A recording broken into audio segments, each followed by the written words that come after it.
건국 이후에 최고의 위기를 맞이했습니다. 과연 대한민국이 현재대로 유지될 것인가, 아니면 북한 내 연방제로 흡수될 것인가, 기로에 지금 서 있습니다.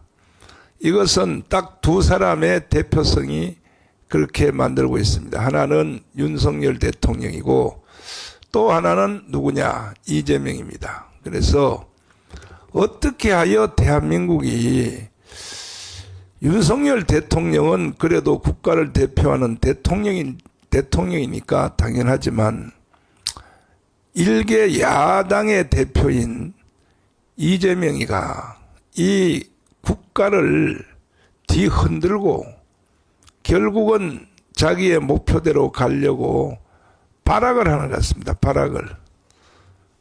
그 목표가 뭡니까? 연방제 통일입니다. 연방제 통일.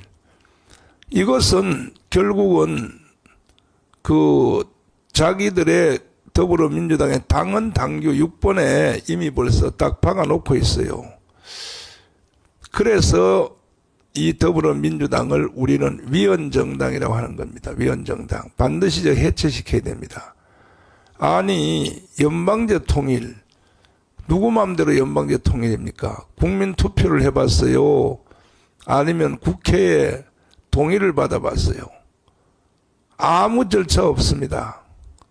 이거는 김대중, 노무현, 또 문재인 3대 좌파 대통령이 평양 가서 연방제 통일에 대해서 서명을 하고 왔기 때문에 오늘 같은 사태가 일어난 것입니다. 만약에 이번에 윤석열 대통령이 계엄령을 선포를 하지를 않았더라면 어떻게 됐을까요? 지도새도 모르게 그냥 국민들도 알지 못하는 사이에 그대로 북한의 연방제로 흡수될 뻔했습니다. 마침 그래도 윤석열 대통령께서 계엄령을 선포해 주심으로 이제 다 드러났어요. 첫째, 군대 조직이 드러났습니다. 자, 이 군인들이 이렇게 무너졌다는 것을 우리는 몰랐죠. 특별히 그것도 가장 정예부대라고 하는 공수부대, 그것도 공수부대의 총사령관인 세상의 공수 특전사령관 별 3개짜리가 언론하고 인터뷰하는 거 봤죠, 여러분? 공수부대가 그 정도니 일반 군인들은 어느 정도겠습니까? 군기가. 그러니까 나라가 희망이 없다는 거야. 마침 지금 북한이 그래도 전쟁할 여유가 없고 러시아에 12,000명을 북한 군인을 총알바지로 보내서 남침할 그런 기회가 없어서 다행이지. 이때쯤 되면 아마 북한은 제2의 6.25를 일으켰을 것입니다. 왜? 군대가 이렇게 무너진 것을 방송을 통하여 다 보여줬으니까. 그리고 계엄령을 선포해 주심으로 이 국회의원들의 지금 192석 야당 되는 것의 절반은 가짜라는 것이 드러났습니다. 여기에 대해서 해답을 못해요. 우리가 그렇게 방송을 통하여 광화문대회를 통해서 말을 해도 반격을 못합니다. 그 다음에 성관이를 그렇게 고발하고 그렇게 우리가 공격하고 언론을 통해서 말을 해도 해답이 없어요, 해답이. 그래서 돌아오는 이번 주 토요일 날은 국민대회를 통해서 이제는 우리도 대회를 이제 할 만큼 했으니까 이제는 직접 행동하려고 합니다. 행동. 저는 일찍이 광화문에서 국민혁명 의장으로서 이미 선언문을 낭독했고 헌법 위의 권위를 가지고 있어요. 우리 헌법 위에. 국민 저항권이라고 하는 것은 헌법 위의 권위를 가지고 있는데 제가 이 선언문을 낭독한 것을 여러분들이 직접 다시 한번 들어보시고 이것을 우리는 현실화 시켜야 될 때가 왔습니다. 이제 이번 토요일 날은 우리가 이것을 현실화 시켜야 되고 4.19 때 이 사실은 국민저항권이 발동이 되었습니다. 4.19가 혁명이 일어나니까 어떻게 됐었나요? 정치 체제도 다 바뀐 것입니다. 대통령 중심제에서 내각제로 다 바뀌었고, 그리고 3.15 부정선거를 일으킨 사람들이 다 처형됐습니다. 처형. 최인규 내무장관, 그리고 이기붕 부통령, 부정선거, 그 부인 박마리아, 자기가 낳은 친아들 이강석한테 권총으로 사살됐습니다. 그리고 이강석도 그 자리에서 자살했습니다. 이렇게 이 부정선거라고 하는 것이 무서운 겁니다. 무서운 거. 지금 3.15 부정선거와 이번에 했던 부정선거와 비교가 되겠습니까? 100배 더하는 겁니다. 100배. 3.15 부정선거는 부정선거라고 볼 수도 없어요. 그래도 4.19 혁명이 일어나서 어떻게 처단되는 걸 보았지 않습니까? 그래서 지금 일어나는 부정선거는 이거는 북한의 해킹과 중국의 해킹이 한국의 선거를 가지고 놀았어요. 가지고 놀았습니다. 그렇게 우리가 공격하고 법으로 고소하고 해도 묵묵해답이 없어요. 그러면 지금 선관위한테 내가 다시 한번 묻겠습니다. 선관위에 거기 뭔 국가 기밀 비밀이 뭐가 있나요? 아무것도 없어요. 거기는 선거 관리하는 데이터만 있는 겁니다. 데이터. 그러니까 그 서버를 공개를 하면 될 거 아니겠습니까? 서버를. 이제는 핵심이 딱 서버입니다. 서버. 서버를 공개를 해야 되는 겁니다. 그래서 우리는 이번 토요일 집회 이후에 10만 명이 중앙선관위에 텐트를 치고 그리고 거기서 우리는 서버를 스스로 서버를 공개할 때까지 우리는 중앙선관위를 포섭을 해서 물론 불법이 아니고 합법적으로 집회 신고를 하고 그리고 정상적인 방법으로 우리는 투쟁을 할 것입니다. 왜냐하면 중앙선관위에 있는 서버 있죠. 그 서버, 그 이번에 계엄령 일으킨 것도 중앙선관위 그 서버 그것을 공개하라. 그래서 윤석열 대통령이 사실은 계엄령을 선포한 거, 여의도에서 한 것은 그거는 다 쇼고 실제는 중앙선관위입니다. 왜 중국과 북한이 남의 나라 선거를 왜 개입을 하느냐 이겁니다. 중앙선관위 우리는 10만 명을 투입을 해서 집회 신고를 내고 우리는 법의 절차에 따라서 무기한 서버 빨리 가지고 나오라는 거야. 서버 공개하라는 거죠. 거기에 무슨 국가 기밀이 어디 있어요? 아무 없어요. 거기는 선거 데이터만 있는 겁니다.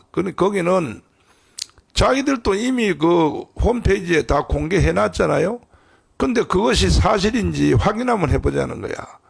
서버를 통하여 포렌식을 통해서 한번 해보자는 거죠. 만약에 서버를 교체했거나 바꿨다. 그것은 부정선거를 인정하는 것입니다. 절대로 바꾸면 안 됩니다. 그대로 놔두시고 그리고 지금 그 서버를 납품받은 그 회사가 아주 영세한 그 중소기업의 사람들로부터 서버를 납품받았습니다.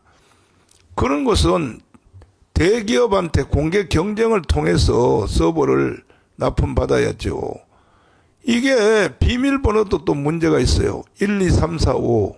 이건 북한 보고 털어가라는 얘기 아닙니까?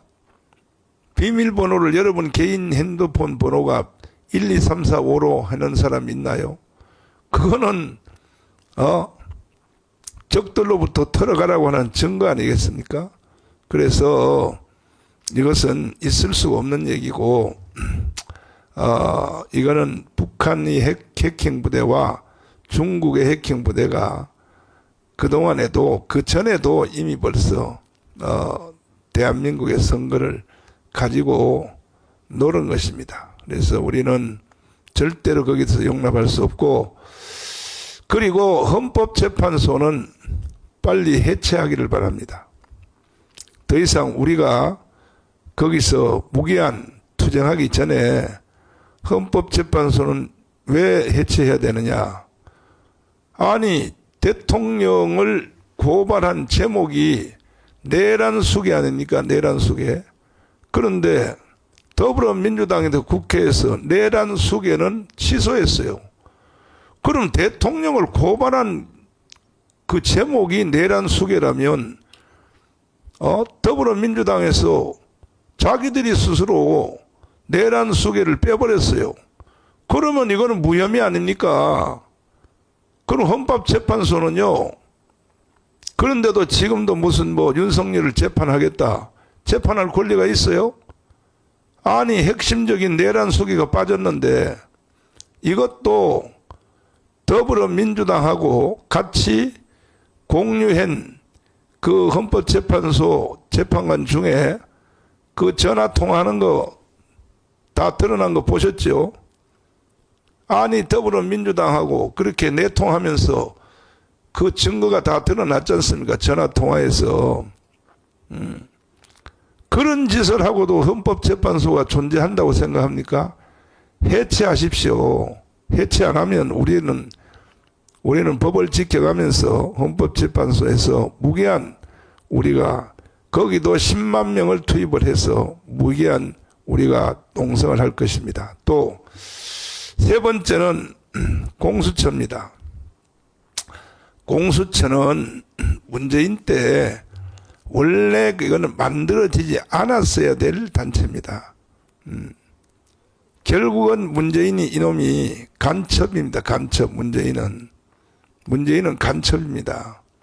그래서 문재인이 결국은 앞으로 세상을 쥐락펴락하려고 공수처를 만들었는데, 5대 악법을 만들었는데, 그때 5대 악법을 저지하려고 나경원 원내 총무가 뒤로 들어눕고 해서 오히려 그걸 국회 회의 방해죄로 해서 지금도 아직도 재판을 받고 있는 중에 있는 것 같습니다. 아마 엄청나게 숫자가 많은 것 같습니다.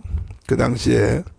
자, 그러니까 이 공수처는요, 없어져야 돼요. 저 있을 수 없어요. 그리고 공수처가 지금 자기들의 관할권도 아닌 세상의 압수영장, 그 다음에 대통령을 체포하겠다. 참. 현역 대통령을 체포하겠다. 재판 과정도 없이 체포하겠다. 이게 도대체 그게 어디서 나온 발상입니까? 혹시 그 북한으로부터 무슨 지시를 받지 않았나 의심합니다. 저는 의심이 돼요. 아니면 또 더불어민주당하고 둘이 연계된 거 아닙니까? 나는 묻고 싶습니다. 원래 이 공수처는 대통령에 대한 수사할 권리가 없어요. 없는데 무슨 체포영장을 때리고 말이야. 그리고 진입을 시도하고, 정말 윤석열 대통령 보면요, 불쌍합니다. 제가 거기에 그 직원들의 말에 의하면은 지금요, 윤석열 대통령은 바깥에서 들어가는 그 음식 재료도 끊어놔가지고 세상에 만두국으로 밥을 먹고 이렇게 한답니다. 지금 윤석열 대통령이. 이야, 정말 참 제 성질 같으면요. 그러니까 이 공수처는 해산시켜야 돼요. 역시 우리도 합법적으로 법에 따라 우리는 다 집회신고를 하고 공수처 앞에서 우리는 10만 명, 우리는 광화문의 혁명에 자원들이 1000만 명이 되기 때문에 10만 명 단위로 우리는 얼마든지 시행할 수 있습니다. 그리고 국회의원들은 스스로 해산하세요. 왜? 가짜입니다. 그 가짜 아니라면 증명을 하십시오. 어디? 중앙선관위의 서버를 공개를 하란 말이에요. 아니, 자신 있으면 국회에서 결의해서 서버를 공개하라. 그걸 공개해서 아무 이상이 없으면 우리 인정하겠다는 것입니다. 근데 왜 못합니까? 그렇게 악법을 많이 만들고 심지어 뭐 개인이 가지고 있는 카톡을 검열하겠다는 법을 만들겠다고 더불어민주당에서 그렇게 방맹이만 치면 법을 다 만드는 사람들이 아니 중앙선관위에 서버 공개하라는 그걸 특검을 왜 못합니까? 그렇게 특검 좋아하시는 분들이.